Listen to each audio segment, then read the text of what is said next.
Nimbes és una obra en la qual treballem amb dones de diferents edats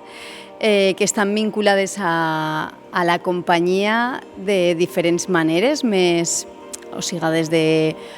vincles de mestres, alumnes, mares, filles,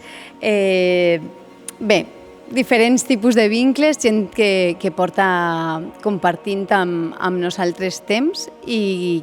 amb les quals estem investigant sobre els vincles entre les dones, i per això d'alguna manera és com que ens remetem a la tradició, al llegat, que d'alguna manera pensem que es transmet de generació en generació entre dones, i el que nosaltres anem a deixar més enllà del moment present, no?